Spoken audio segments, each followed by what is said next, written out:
जनार्दन की श्रद्धा से प्रेरित महाकुंभ था। ये जो राष्ट्र को नए संकल्पों की तरफ ले जाती है, ये नए संकल्पों की सिद्धि के लिए प्रेरित करती है। महाकुंभ ने उन शंकाओं आशंकाओं को भी उचित जवाब दिया है जो हमारे सामर्थ्य को लेकर कुछ लोगों के मन में रहती है। अध्यक्ष जी, पिछले वर्ष अयोध्या के राम मंदिर प्राण प्रतिष्ठा समारोह में हम सभी ने ये महसूस किया था कि कैसे देश अगले 1000 वर्षों के लिए तैयार हो रहा है। इसके ठीक 1 साल बाद महाकुंभ के इस आयोजन ने हम सभी के इस विचार को और दृढ़ किया है। देश की ये सामूहिक चेतना देश का सामर्थ्य बताती है। किसी भी राष्ट्र के जीवन में, मानव जीवन के इतिहास में भी अनेक ऐसे मोड़ आते हैं जो सदियों के लिए, आने वाली पीढ़ियों के लिए उदाहरण बन जाते हैं। हमारे देश के इतिहास में भी ऐसे पल आए हैं जिन्होंने देश को नई दिशा दी, देश को झकझोर कर जागृत कर दिया। जैसे भक्ति आंदोलन के कालखंड में हमने देखा कैसे देश के कोने कोने में आध्यात्मिक चेतना उभरी। स्वामी विवेकानंद जी ने शिकागो में 1 सदी पहले जो भाषण दिया, वो भारत की आध्यात्मिक चेतना का जयघोष था। उसने भारतीयों के आत्मसम्मान को जगा दिया था। हमारी आजादी के आंदोलन में भी अनेक ऐसे पड़ाव आए हैं। 1857 का स्वातंत्र संग्राम हो, वीर भगत सिंह की शहादत का समय हो, नेताजी सुभाष बाबू का दिल्ली चलो का जयघोष हो, गांधी जी का दांडी मार्च हो, ऐसे ही पड़ावों से प्रेरणा पाकर भारत ने आजादी हासिल की।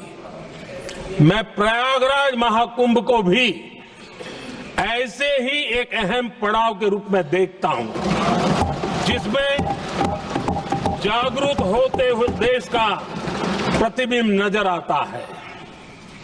अध्यक्ष जी, हमने करीब 1.5 महीने तक भारत में महाकुंभ का उत्साह देखा, उमंग को अनुभव किया। कैसे सुविधा असुविधा की चिंता से ऊपर उठते हुए कोटि कोटि श्रद्धालु श्रद्धा भाव से जुटे, ये हमारी बहुत बड़ी ताकत है। लेकिन ये उमंग, ये उत्साह सिर्फ यहीं तक सीमित नहीं था। बीते हफ्ते मैं मॉरिशस में था। मैं त्रिवेणी से, प्रयागराज से महाकुंभ के समय का पावन जल लेकर गया था। जब उस पवित्र जल को मॉरिशस के गंगा तालाब में अर्पित किया गया, तो वहां जो श्रद्धा का, आस्था का, उत्सव का माहौल था, वो देखते ही बनता था। ये दिखाता है कि आज हमारी परंपरा, हमारी संस्कृति, हमारे संस्कारों को आत्मसात करने की, उन्हें सेलिब्रेट करने की भावना कितनी प्रबल हो रही है। अध्यक्ष जी, मैं ये भी देख रहा हूं कि पीढ़ी दर पीढ़ी हमारे संस्कारों के आगे बढ़ने का जो क्रम है, वो भी कितनी सहजता से आगे बढ़ रहा है। आप देखिए, जो हमारी मॉडर्न युवा पीढ़ी है, ये कितने श्रद्धा भाव से महाकुंभ से जुड़े रहे, दूसरे उत्सवों से जुड़े रहे हैं। आज भारत का युवा अपनी परंपरा, अपनी आस्था, अपनी श्रद्धा को गर्व के साथ अपना रहा है। अध्यक्ष जी, जब एक समाज की भावनाओं में अपनी विरासत पर गर्व का भाव बढ़ता है, तो हम ऐसी ही भव्य प्रेरक तस्वीरें देखते हैं जो हमने महाकुंभ के दौरान देखी। इससे आपसी भाईचारा बढ़ता है और ये आत्मविश्वास बढ़ता है कि एक देश के रूप में हम बड़े लक्ष्यों को प्राप्त कर सकते हैं। अपनी परंपराओं से, अपनी आस्था से, अपनी विरासत से जुड़ने की ये भावना आज के भारत की बहुत बड़ी पूंजी है। अध्यक्ष जी, महाकुंभ से अनेक अमृत निकले हैं। एकता का अमृत इसका बहुत पवित्र प्रसाद है। महाकुंभ ऐसा आयोजन रहा जिसमें देश के हर क्षेत्र से, हर एक कोने से आए लोग एक हो गए।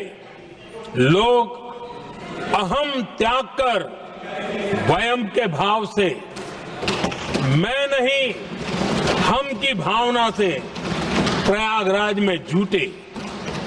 अलग अलग राज्यों से लोग आकर पवित्र त्रिवेणी का हिस्सा बने।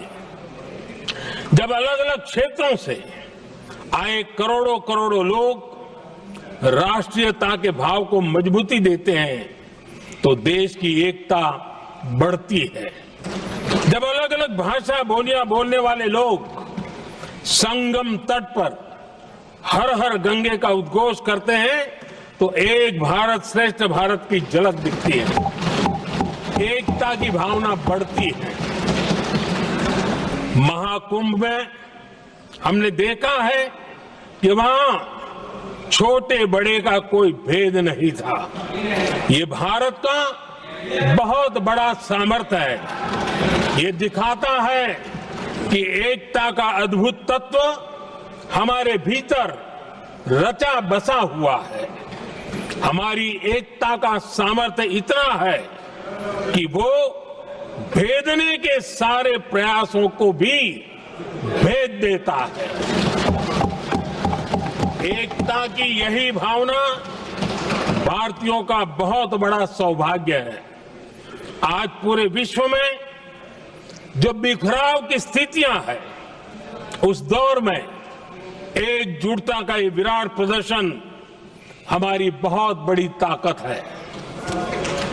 अनेकता में एकता भारत की विशेषता है। ये हम हमेशा कहते आए हैं, ये हमने हमेशा महसूस किया है और इसी के विराट रूप का अनुभव हमने प्रयागराज महाकुंभ में किया है। हमारा दायित्व है कि अनेकता में एकता की इसी विशेषता को हम निरंतर समृद्ध करते रहें। अध्यक्ष जी, महाकुंभ से हमें अनेक प्रेरणाएं भी मिली हैं।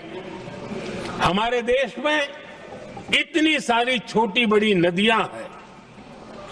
कई नदियां ऐसी हैं जिन पर संकट भी आ रहा है। कुंभ से प्रेरणा लेते हुए हमें नदी उत्सव की परंपरा को नया विस्तार देना होगा। इस बारे में हमें जरूर सोचना चाहिए। इससे वर्तमान पीढ़ी को पानी का महत्व समझ आएगा, नदियों की साफ सफाई को बल मिलेगा, नदियों की रक्षा होगी। अध्यक्ष जी, मुझे विश्वास है कि महाकुंभ से निकला अमृत हमारे संकल्पों की सिद्धि का बहुत ही मजबूत माध्यम बनेगा। मैं एक बार फिर महाकुंभ के आयोजन से जुड़े प्रत्येक व्यक्ति की सराहना करता हूं, देश के सभी श्रद्धालुओं को नमन करता हूं, सदन की तरफ से अपनी शुभकामनाएं देता हूं।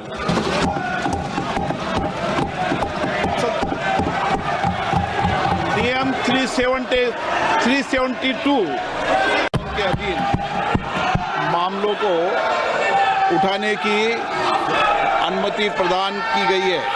वे अपना मामलों के अनुपूरक पाठ की बैठ जाए अपनी सीट पे बैठ जाए अनुपूरक पाठ की तुरंत व्यक्तिगत रूप से सदन के पटल पर रख सकते हैं 15 मिनट में। और माननीय सदस्य प्रयास ये करें कि माननीय सदस्य प्लीज मैं माननीय प्रधानमंत्री जी से आग्रह करूंगा कि वह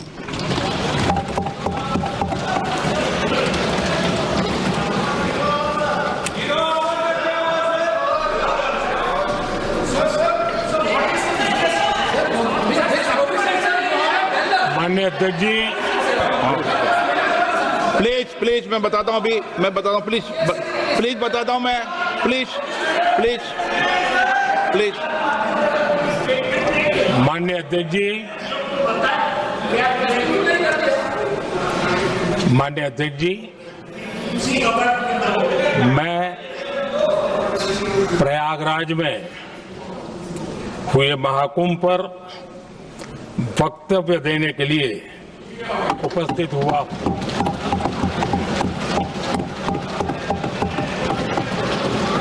आज मैं इस सदन के माध्यम से कोटि कोटि देशवासियों को नमन करता हूं, जिनकी वजह से महाकुंभ का सफल आयोजन हुआ। महाकुंभ की सफलता में अनेक लोगों का योगदान है। मैं सरकार के, समाज के सभी कर्मयोगियों का अभिनंदन करता हूं। मैं देश भर के श्रद्धालुओं को, यूपी की जनता, विशेष तौर पर प्रयागराज की जनता का धन्यवाद करता हूं। आ गया है सारा वक्फ बोर्ड्स जो है मुतवालिस के कब्जे में चले गए हैं, उसको डिसिप्लिन करने के लिए प्रॉपर कदम उठाया जाना चाहिए। 1976 वक्फ इंक्वायरी रिपोर्ट का दूसरा रिकमेंडेशन है लिटिगेशंस और केसेस जो आपस में मतभेद इतना ज्यादा है उसको सरल करने के लिए ट्राइब्यूनल सिस्टम को गठन होना चाहिए, उस समय का रिकमेंडेशन था। फिर उसने तीसरे पॉइंट ये कहा कि ऑडिट और अकाउंट्स, वक्फ बोर्ड में ऑडिट और अकाउंट्स का तरीका प्रॉपर नहीं है, उसका पूरा प्रबंधन होना चाहिए, ये उस समय का रिपोर्ट में कहा गया है। और आखिरी में it recommended the reforms in the category of वक्फ अल औलाद, बच्चों के लिए जो हम वक्फ देते हैं उसको सुधार लाना चाहिए, ये 1976 का रिपोर्ट में कहा गया है। उसके बाद सर जो हम आज थोड़ा विस्तार में जिसको मैं बताना चाहता हूं, दो कमेटियों के बारे में। ये दो कमेटी कांग्रेस के समय में ही बनाया गया था। सबसे पहले high level committee under justice Rajendra Sachar, ये सर 9 मार्च 2005 में गठन किया गया था। यूपीए का सरकार आ चुके थे और ये स्पेसिफिक मुसलमानों के लिए, उनके वेलफेयर के लिए ये गठन हुआ। और सच्चर कमेटी का जो रिपोर्ट है ये हम सब मालूम है, मैं सिर्फ रेलेवेंट पोर्शन आज इस सदन में बताना चाहता हूं। सच्चर कमेटी का जो पहला रिकमेंडेशन है, इसमें कहा गया है एनुअल इनकम जितना वक्फ बोर्ड का प्रॉपर्टीज है 4.9 लाख रजिस्टर्ड वक्फ प्रॉपर्टीज, ये सिर्फ 163 करोड़ ही आमदनी जनरेट होता है। ये किसी भी रूप से जस्टिफाई नहीं किया जा सकता है और इसको एफिशिएंट तरीके से, मार्केट तरीके से, जिस तरीके से मैनेज होना चाहिए सारा वक्त प्रॉपर्टी को, अगर सही माने में उस समय उन्होंने कहा, उस सच्चर कमेटी ने, तो उस समय 12,000 करोड़ रुपया पर एनम मिलता है और उस समय जनरेट हो रहा था 162 करोड़। लेकिन मैं साथ साथ ये भी कहना चाहता हूं, क्योंकि वो कमेटी का रिपोर्ट है और मैं माइनॉरिटी अफेयर्स का मंत्री होने के नाते जो हम लोगों ने स्टडी किया है, टोटल 8,72,320 वक्फ प्रॉपर्टीज हमारा जो वामसी जो पोर्टल है उससे पूरा डिटरमिन नहीं किया जा सकता है, लेकिन उसका मार्केट वैल्यू सचर कमेटी ने जो कहा है उससे कई गुना अधिक होने का संभावना है। ये एक आम अंडरस्टैंडिंग का बात है, सबको मालूम है वक्फ के पास कितना प्रॉपर्टी है, वक्फ बोर्ड के पास, और कितना आमदनी है। दूसरा सर, सचर कमेटी का रिकमेंडेशन, सचर कमेटी ने, आप यूपीए का समय में ही आपने कमेटी का रिपोर्ट एक्सेप्ट किया, उसमें कहा गया कि अभी जो मौजूदा वक्फ बोर्ड है उसको ब्रॉड बेस किया जाना चाहिए। जो लोग मेंबर होते हैं, जो लोग इस कमेटी में, जिस वक्फ बोर्ड में है, उससे काफी नहीं है, इसलिए इसका ब्रॉड बेस होना चाहिए, रिप्रेजेंटेशन ज्यादा होना चाहिए। ये सचर कमेटी का रिपोर्ट का पहला नंबर पॉइंट। इसमें सर दो महिला सेंट्रल वक्फ काउंसिल और स्टेट वक्फ बोर्ड में होना चाहिए, ये भी सचर कमेटी का ही रिकमेंडेशन है। सेक्रेटरी जो होते हैं सेंट्रल वक्फ काउंसिल का, वो joint secretary level government of India का उस स्तर का ऑफिसर होना चाहिए। उसमें अंडर सेक्रेटरी का जूनियर ऑफिसर लेवल जो बनाया है उसको आप रैंक को जॉइंट सेक्रेटरी लेवल तक उसको उठाना चाहिए, ये उसी कमेटी का रिपोर्ट में आया है। और जो स्टेट में वक्फ बोर्ड है उसमें क्लास 1 ऑफिसर होना चाहिए। सचर कमेटी ने सीधा ये कहा है कि प्राथमिकता महिलाओं और बच्चों को दिया जाना चाहिए। हम आज का जो बिल आपके सामने में पेश कर रहे हैं, ये उसी सचर कमेटी का रिपोर्ट के अनुसार सेम परसेंट हम यहाँ आपके सामने में लाया जा रहा है। और आपको तो खुश होना चाहिए, ये कमेटी आपने बनाया सर, हमने करके दिखाया सर। ये एक हीरो को सुपर पावर की जरूरत नहीं होती, जरूरत होती है सिर्फ एक संकल्प की। एक हीरो समय का इंतजार नहीं करता, क्योंकि समय अपना हीरो खुद चुनता है। हम हैं पहल solar PV module manufacturing company. हम सलाम करते हैं उन सभी सुपर हीरोज को जो इस पृथ्वी और पर्यावरण की सुरक्षा के लिए डटे हुए हैं। पहल सोलर, पावर्ड बाय सन। बड़ी बहू, ये तुम्हारे नाम। इतनी भी क्या जल्दी थी? अरे और छोटी, ये तुम्हारे नाम। और ये मेरी गुड़िया के नाम। पर दादी, हाँ? आपके नाम? सब कुछ मैंने बैंक, लॉकर, फिक्स डिपॉजिट सब में इन्हें ही तो नॉमिनी बनाया है। कल जब मैं ना रहूं तब पैसे मिलने में इन्हें आसानी हो। शुभ शुभ बोलो। क्या? आरबीआई कहता है जानकार बनिए, सतर्क रहिए। इतना कम है, सही मैनेज नहीं किया गया है, इस तरीके से वक्फ बोर्ड नहीं चल सकता है। दूसरा, मुतवालीस के बारे में कहा है कि लगता है सारा वक्फ बोर्ड का ध्यान किसको मुतवाली बनाना है और उसको कैसे हटाना है, इसी में केंद्रित है, इसलिए उसका प्रावधान को हटाना चाहिए। फिर कहा गया है डॉक्यूमेंट, महत्वपूर्ण डॉक्यूमेंट जितने भी हैं उसको प्रॉपर से मेंटेन करने का भी प्रावधान वक्फ बोर्ड में नहीं है, उसको किया जाना चाहिए। और वक्फ बोर्ड मौजूदा जितना है देश भर में, उसको फिर से सर्वे होना चाहिए और गरीब मुसलमानों के लिए, और वक्फ बोर्ड का अपना अंदर में सही चीज का, चाहे वो लीगल मैटर हो और कोई भी चीज हो, उसका एक्सपर्ट्स, लॉयर्स, वहां उनका एक्सपर्ट लोगों का और भी लोगों को अंदर लाने का जरूरत है ताकि वो ज्यादा चुरुस्त दुरुस्त हो सके। जॉइंट पार्लियामेंट्री कमेटी का और सजेशन है, टोटल वक्फ बोर्ड को कंप्यूटराइजेशन करना चाहिए, डेटाबेस को सेंट्रलाइज करना चाहिए और म्यूटेशन रेवेन्यू रिकॉर्ड में होना चाहिए जितना भी वक्फ बोर्ड का प्रॉपर्टी है। ये सचर कमेटी ने और ये जॉइंट पार्लियामेंट्री कमेटी ने रिकमेंड किया। और सर आप सबको भी एक बार वो कमेटी का रिपोर्ट मैं आपको ही दे देता हूं ताकि आप भी पढ़े फिर से। और सर टोटल जो 1995 वक्फ एक्ट को फिर से मजबूती से रीलुक करना चाहिए, ये जॉइंट पार्लियामेंट्री कमेटी का ही रिपोर्ट है। और एक आपने अपॉइंट किया, अब देखिए जॉइंट पार्लियामेंट्री कमेटी का मेंबर, आपको मैं मेंबर का नाम भी दे देता हूं, चेयरमैन का तो नाम मैंने बता दिया, आपका वरिष्ठ नेता थे, आपने अपॉइंट किया। ये सारा रिकमेंडेशन आज आप तो हमको शाबाशी देना चाहिए, जो आप नहीं कर पाया वो हम ला रहे हैं सदन में।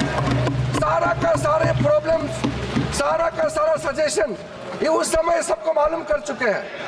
इसलिए सर राहुल जी कन्विंस हो गए, ये मन ही मन में सब कन्विंस है, ये राजनीतिक दबाव में अपोज कर रहे हैं, अंदर अंदर सब लोग समर्थन दे रहे हैं, ये मुझे मालूम है अध्यक्ष महोदय जी। सर राहुल गांधी सहमत होकर जा रहे हैं।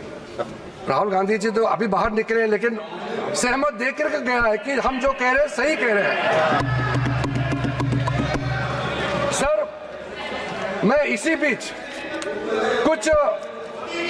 कुछ इंडिविजुअल केसेस और कंसल्टेशन जो हम आज बिल लाया है, कुछ सदस्यों ने कहा है कि और कंसल्टेशन होना चाहिए था। आपको मैं दावे के साथ बताना चाहता हूं, जितना कंसल्टेशन प्रोसेस पिछले 10 सालों में किया गया है, आज तो किसी सरकार ने इतना स्टेक होल्डर से कंसल्टेशन प्रोसेस नहीं किया है। मैं आपको बताऊंगा अभी, आप सिर्फ शांति से सुनिए सर। मैं फिर से कहता हूं, जो संविधान का हवाला दे करके बिल का जो पर्पस को, मंशा को गलत धारणा दे करके मिसलीड करना चाहता है, मैं फिर से कहना चाहता हूं सर, अगर कोई भी बोर्ड हो या कोई भी इंडिविजुअल हो, अगर कुछ काम ऐसा करता है जिसको कोर्ट में रिव्यू करना है, तो इसमें सर गलत बात क्या है? अगर ट्राइब्यूनल का फैसला गलत है, अगर उसमें कोर्ट में अपील करने का प्रावधान देते हैं, उसमें गैर संवैधानिक कैसे हो गया ये बताइए आप अगर तर्क रखते हैं तो आप उसका जस्टिफिकेशन भी देना पड़ेगा सर। अगर सर ऐसे केसेस में अभी बताने वाला हूं कि कितने सालों तक वक्फ बोर्ड में बैठे वाले लोग आपस में तालमेल करके और ट्राइब्यूनल में मैटर दे देते हैं, और ट्राइब्यूनल अपने तरीके से या पेंडिंग रख देते हैं या दूसरे तरीके से फैसला देते हैं। इसका चैलेंज आप किसी अदालत में नहीं कर सकते हैं सर। लोकतंत्र में, भारत जैसा महान देश में क्या ऐसा व्यवस्था इतने सालों तक चलना चाहिए सर? वो गुमराह करे, वो ऐसा तरीका बनाया इन्होंने कि ट्राइब्यूनल सर ये इस तरह से आप लोग बात करके मेरा आवाज नहीं दबा सकते हैं। सच्चाई सुनना पड़ेगा आपको, क्योंकि सर तरीका ऐसा बनाया कि ट्राइब्यूनल का जजमेंट का रिव्यू नहीं हो सकता है। कितने कोर्ट में पेंडिंग है उतना अभी बताऊंगा सर। दूसरा इन्होंने संविधान का हवाला दिया सर, इन्होंने संविधान का बार-बार हवाला दिया। हमारा देश के अंदर में कोई भी कानून, कोई भी स्पेशल लॉ सुपर लॉ नहीं हो सकते हैं, संविधान से ऊपर कोई कानून नहीं हो सकते हैं। लेकिन आप सर इसमें प्रावधान देखिए, इस 1995 का वक्फ एक्ट में ऐसा प्रावधान है जिसका बाकी कानून के ऊपर में ओवरराइडिंग इफेक्ट था सर। क्या ऐसे कानून हमारे देश में होना चाहिए? सर, जो मैं यूएई के बारे में बताना चाहता हूं, जब हमारा देश का विभाजन हुआ, यहां से जितना मुसलमान पाकिस्तान गए उनका भी प्रॉपर्टी था, और पाकिस्तान से जितना हिंदू भारत में आए उनका भी प्रॉपर्टी काफी वहां थे। पाकिस्तान में जितना भी हिंदुओं का प्रॉपर्टी है वो तो सरकार ने ले लिया और बाकी जो भी करना था कर लिया। यहां से जो मुसलमान गए उसमें ज्यादातर लोगों ने अपना प्रॉपर्टी को वक्फ के तहत डिक्लेयर करके गए। और सर ऐसा कई केसेस है, मैं अभी बहुत लंबा इसमें नहीं जाना चाहता हूं, ये फैक्चुअल चीज है सर। मैं ये कहना चाहता हूं कि ठीक है, आपका जमीन है, आप किसी को क्या करना चाहता है मैं उसको नहीं कह रहा हूं। मैं इसी बात को कहना चाह रहा हूं कि अगर किसी ने अपना विल, अपना डीड दिया है, अपना जो मनसा को साफ किया है, अगर उसका लाभ मुसलमान महिला या मुसलमान बच्चे को अगर लाभ नहीं मिलता है तो क्या सरकार चुपचाप बैठना चाहिए सर? ये हमारा दायित्व है, ये इस सदन का दायित्व है कि गरीब महिला कोई भी हो, चाहे हिंदू हो, मुसलमान हो, सिख, ईसाई, बौद्ध, पारसी और जैन, कोई भी हो, ये इस सदन का दायित्व है कि न्याय दिलाने के लिए अगर कोई कमी है तो पूरा करना चाहिए। और आज हम सर, आज जो ये अमेंडमेंट बिल लेके आ रहे हैं उसमें सारा प्रावधान रखा गया है। उसमें एक मैटर में